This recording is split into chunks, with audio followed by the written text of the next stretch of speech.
Freelancing में जिस चीज़ की बात करने जा रहे हैं वो है विन अ प्रोजेक्ट। प्रोजेक्ट की विनिंग कैसे होगी, प्रोजेक्ट को जीता कैसे जाएगा। हमने देख लिया कि आईडी कैसे बनती है। आईडी बनाना बहुत आसान काम होता है। आईडी बनाना, आईडी ऐसे बना सकते हैं, वैसे बना सकते हैं। हमने देखा कि आईडीज़ की क्रिएशन कैसे है, प्रोफेशनल आईडी को कैसे क्रिएट किया जाता है, प्रोफेशनल आईडी की वर्किंग कैसे होती है, प्रोफेशनल आईडी में हम काम किस तरह कर रहे होते हैं। तो प्रोफेशनल आईडी की जो वर्किंग या काम वगैरह होता है, उसमें हमने बहुत से ऐसे लम्हात को भी देखा कि जहाँ पर हमें वो यूज़र नेम नहीं दे रहा था, यहाँ पे यूज़र नेम हमें सेलेक्ट करना पड़ता था। तो अगर अब हम बात करने जा रहे हैं वो है सर्च द राइट प्रोजेक्ट, कि प्रोजेक्ट की सर्चिंग कैसे होगी, how to create an effective gig on Fiverr, इसके क्या क्या स्टेप होंगे, how to write a win proposal for Upwork, या किसी भी चीज़ के लिए जब हमने कोई प्रपोजल लिखना है, प्रोजेक्ट्स कैसे सर्च करने हैं। तो अगर इसकी हम डिस्कशन करें कि प्रोजेक्ट को सर्च कैसे किया जाएगा, तो सर्च हमने क्या करना है, हमारे पास जो एक्चुअल वर्किंग क्राइटेरिया होता है वो होता है रिसर्च देयर नीड।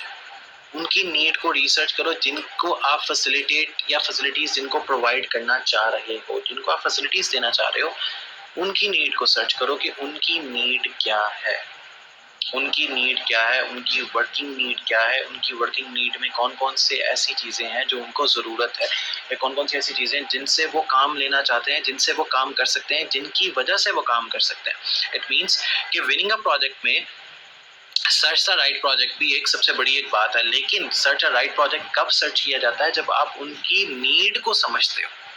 जब आप उनकी नीड को समझते हो, हम अपनी अपवर्क की आईडी को लॉगिन करते हैं, अपवर्क के अंदर जाते हैं, उसको लॉगिन करके देखते हैं कि एक्चुअली क्लाइंट की नीड क्या होती है, क्लाइंट की डिमांड तो एक और चीज़ है, क्लाइंट की नीड क्या है, क्लाइंट को क्या चाहिए। क्लाइंट ने प्रपोजल्स लिखे होते हैं या अपडेट किए होते हैं, फाइवर पे हमने बिडिंग करनी होती है, लेकिन हमें प्रपोजल्स कैसे मिलेंगे, कैसे हमने उनको प्रपोज सोल्यूशन के बारे में बताना है, प्रपोज सोल्यूशन तक जाना है, प्रपोज सोल्यूशन से हमने वर्किंग देखनी है। अपवर्क की प्रोफाइल के अंदर क्या क्या ऐसी चीज़ें होती हैं कि आपको लोग खुद अप्रोच करते हैं, फाइवर पे ऐसी क्या क्या चीज़ें होती हैं जो लोग आपके पास बिजनेस लेकर आते हैं, या लोगों के साथ आप बिजनेस करते हो, लोग आपके पास बिजनेस लेके आते हैं, लोगों के साथ आप बिजनेस करते हो। तो फाइवर पे, अपवर्क पे ऐसे कैसे काम होता है कि आपने प्रपोजल उसको कैसे देना है, आपने उसकी नीड कैसे समझनी है। तो अगर यहाँ पे एक इम्पॉर्टेंट पॉइंट, अगर आप इसको देखो, not only do you need to know your prospective client, कि आपका जो क्लाइंट है वो क्या कर रहा है, या बिजनेस उसका क्या बिजनेस क्या है, you need to understand the company's need. आपको उसकी कंपनी की नीड को समझना है कि उसको क्या चीज़ रिक्वायर्ड है। This is a hinge of your entire pitch, this is a hinge of your entire pitch. तो आप क्या करते हो, अगर आपके पास कोई प्रपोजल आता है या प्रपोजल नहीं आता, तो आपने उस कंपनी को प्रपोजल कैसे सेंड करना है, उसको आपने कैसे बताना है, या आपने उसको कैसे जितलाना है कि आपको इस चीज़ की ज़रूरत है। आपने उसको कैसे यकीन दिलाना है कि आपको इस चीज़ की ज़रूरत है, आपने उसको कैसे यकीन दहानी करवानी है कि आपको ये चीज़ रिक्वायर्ड है। अगर हम यहाँ पर आते हैं, यहाँ पर अगर इसकी देखते हैं कि अब जैसे यहाँ पर इन्होंने मुझे एक दे दिया जी, आप कॉन्ग्रेचुलेशंस, क्योंकि मेरा राइजिंग टैलेंट में मैंने काफ़ी टाइम बाद अपनी आईडी को दोबारा लॉगिन किया है, तो अपनी प्रोफाइल में आता हूँ तो राइजिंग टैलेंट का एक टैग लगा हुआ था जब मैंने अपनी प्रोफाइल को यहाँ से लीव किया था अपवर्क की, क्योंकि मैं टॉप 10 पे शिफ्ट हो गया था। तो मेरे पास अभी भी ये राइजिंग टैलेंट का ये टैलेंट यहाँ पर ऑलरेडी है, मेरे पास अभी भी ऑलरेडी है। ये टैलेंट का राइजिंग टैलेंट आपको तब मिलता है कि जब आपकी प्रोफाइल की सबसे ज़्यादा सक्सेस चल रही होती है, या आपकी सबसे ज़्यादा अर्निंग चलती है, तो आपको ये प्रोफाइल के ऊपर टैग मिल जाता है, या आपकी प्रोफाइल के ऊपर ये टैग आ जाता है, राइजिंग टैलेंट का आपके पास ये टैग आ जाता है। अब फाइवर पे भी ऐसे होता है, अपवर्क पे भी ऐसे होता है। अब राइजिंग टैलेंट का टैग का आना इट्स अ गुड थिंग, लेकिन जब आपके पास प्रपोजल्स आते हैं लोगों के, जब आप लोगों के प्रपोजल्स को देखते हो, समझते हो, लेकिन आप पहले इसको आपको ये भी समझना है कि लोगों की नीड क्या है। तो प्रोजेक्ट की हंटिंग के अगर आप यहाँ पे देखो तो आपको बेस्ट मैचिंग प्रोजेक्ट्स मिल रहे होंगे, बेस्ट मैचिंग वर्किंग मिल रही होगी, जब बेस्ट मैचिंग आपको क्राइटेरिया नजर आ रहा होगा। अब जब बेस्ट मैचिंग क्राइटेरिया नजर आ रहा है, या प्रोजेक्ट हो रहा है, या ये सारी वर्किंग हो रही है, तो हमारे पास ये देखना है कि हमें प्रोजेक्ट कौन सा सबसे मजे का लग रहा है, या आपको वर्किंग कौन सी सबसे अच्छी लगेगी। अब आपने सिलेक्ट ये करना है कि आपको कितने पे सबसे अच्छी वर्किंग के ऊपर पैसे मिल सकते हैं। अब आपने इसमें जो सबसे पहले इंपॉर्टेंट चीज़ है जिसका ध्यान रखना है, जिसको एक सेकंड के लिए भी नज़रअंदाज नहीं करना, एक सेकंड के लिए भी जिसको नज़रअंदाज नहीं करना, वो एक्चुअली तो पॉइंट ये है सर्च अ राइट प्रोजेक्ट का, फिर इफेक्टिव गिग आती है या विनिंग प्रपोजल आता है। तो एक्चुअली जिस चीज़ को आपने नज़रअंदाज नहीं करना, dust off your investigative skill and start reaching the clients goal. आपने उसको इन्वेस्टिगेट नहीं करना कि क्लाइंट की क्या क्या वर्किंग उसकी डिमांड है, उसको आपने इन्वेस्टिगेट करना। ये नहीं आपने देखना कि क्लाइंट क्या करता है, क्लाइंट क्या करता है ये नहीं देखना, क्लाइंट को डिमांड क्या आपने वो देखना है। What is the company's message? What is the company's message and who is it aimed at? कि वो क्या एम कर रहा है। अच्छा, बात इंपॉर्टेंट इसमें ये थी, अगर आप प्रोजेक्ट वाली साइट पे आओ या प्रोजेक्ट की देखने वाली साइट पे आओ तो आपको एक छोटी सी चीज नजर आती है यहाँ पर, वो है पेमेंट वेरीफाइड।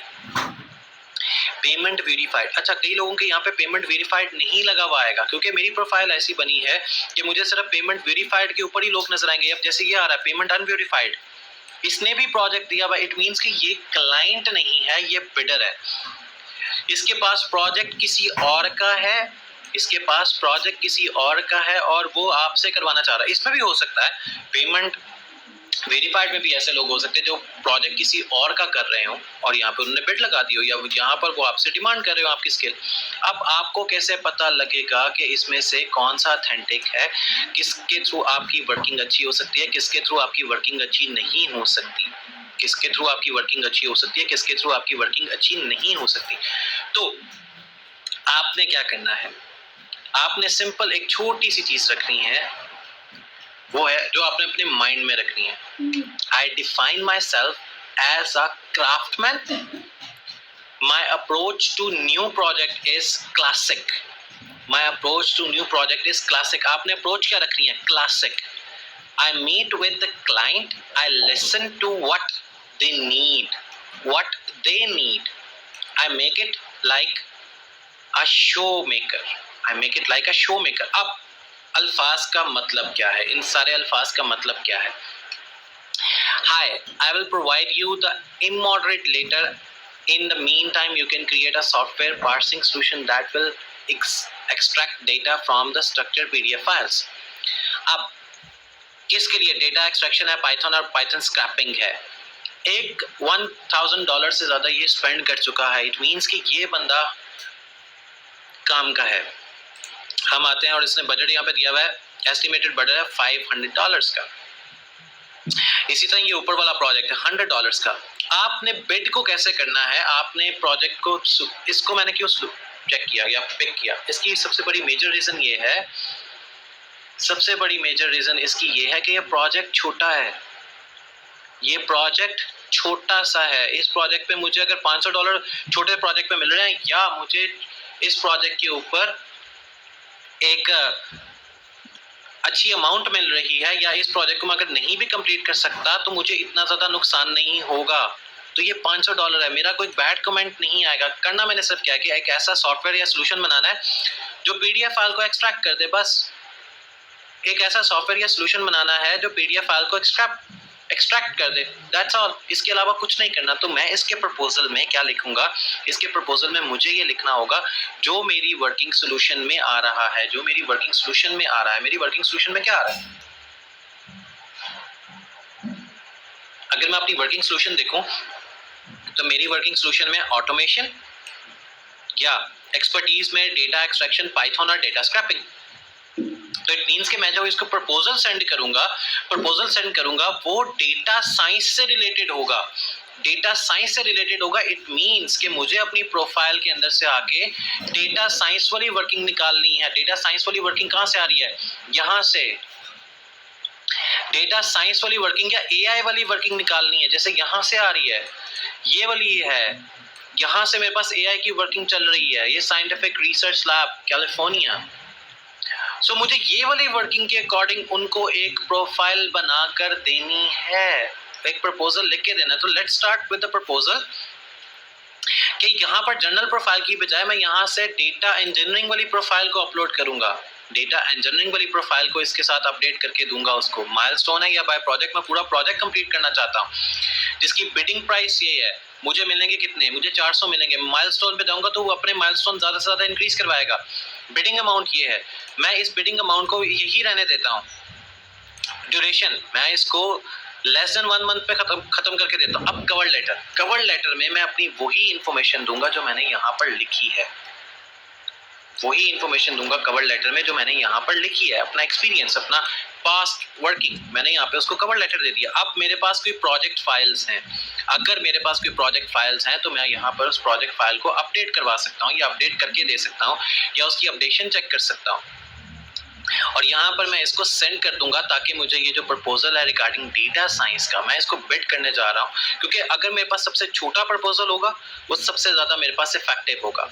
सबसे जो छोटा प्रपोजल होगा सबसे ज़्यादा इफेक्टिव होगा और मेरे सबसे ज़्यादा प्रोजेक्ट की विनिंग के चांसेस होंगे। प्रोजेक्ट विनिंग के सबसे ज़्यादा चांसेस आपको छोटे प्रोजेक्ट या छोटे प्रपोजल में होते हैं। और सेकंड, इसके जो रिव्यूज़ हैं, अगर आप इनके रिव्यूज़ देखो तो आउट ऑफ 5 ही गॉट 4.89 इसके रिव्यूज़ हैं। और मैंने अपना यहाँ पे जो वर्किंग है प्रपोजल है वो सेंड कर दिया है और उसकी वर्किंग के साथ सेंड किया है। अब जब मुझे इसके ऊपर बिडिंग आएगा तो मुझे एक मैसेज आएगा, क्लाइंट की तरफ से मेरे मेल बॉक्स में। मुझे मेरे मेल बॉक्स में मैसेज आएगा, जैसे ये अपवर्क और फाइवर के साथ मेरे पास आ रहे होते हैं कि क्या करना है, कौन से प्रोजेक्ट करने हैं, कौन से प्रोजेक्ट नहीं करने। तो ये वो सारी वर्किंग क्राइटेरिया जो मुझे मैसेज बॉक्स में मिलेगा या मैसेज बॉक्स में आएगा या मैसेज बॉक्स में मुझे वर्किंग नज़र आ रही होगी। तो क्लाइंट के ऊपर या क्लाइंट को प्रपोजल सेंड करना ये भी एक ऐसी एक आर्ट है जहाँ पे आपको आइडिया होता है कि आप अपना प्रोजेक्ट जीत सकते हो या नहीं जीत सकते। ये तो सर्च तो था कि आपने अपनी राइट प्रोजेक्ट को सर्च कैसे करना है। अब आपने इफेक्टिव गिग कैसे बनानी है। इफेक्टिव गिग के लिए एक छोटा सा यू कैन से कि एक वर्किंग ऐसी होती है जहाँ पर हम गिग्स की वर्किंग को या देख रहे होते हैं, गिग्स की वर्किंग में अपने काम कर रहे होते हैं। तो गिग की वर्किंग में आपने क्या करना है, गिग्स को इस तरह डिज़ाइन करना है जैसे नाइटमेयर क्लाइंट्स होते हैं। नाइटमेयर क्लाइंट्स से मतलब क्या है, हम आते हैं गिग की डिज़ाइनिंग में कि हम पहले ये देखते हैं कि लोगों ने गिग्स कैसे डिज़ाइन करके ऊपर रखी हुई हैं। लोगों ने किसी में कोई लोगो रखा हुआ है, किसी ने कुछ रखा हुआ है, किसी ने किसी चीज़ को रखा हुआ है, किसी ने अपने फेसेस को रखा हुआ है। इट मीन्स कि हमें इफेक्टिव गिग बनानी है थोड़ी सी चेंज करके। So we need to design. और उस गिग के लिए हमें क्या क्या मटेरियल चाहिए, गिग के लिए हमें क्या क्या मटेरियल चाहिए होता है। अब गिग के अंदर आपने अपनी न्यू स्किल्स या कोई भी ऐसी स्किल है उसको शो करना है। फिर आपने अपने साइडलाइन प्रोजेक्ट्स को उसमें शो करना है गिग के अंदर। जैसे हम आगे जाके गिग बनाएंगे तो आपको आइडिया हो जाएगा कि फिर आपने अपनी क्लीन साइट रखनी है हर चीज़ में, कि क्लीन साइटिंग कैसे की जाती है और वर्किंग साइट में स्किल सेट्स को किस तरह डिज़ाइन करके हमने फिर आइडिया अपना उसी गिग के अंदर पिच करना होता है। सो ये वो तरीके हैं जिससे हम अपना प्रोजेक्ट या प्रपोजल बहुत आसानी से विन कर सकते हैं।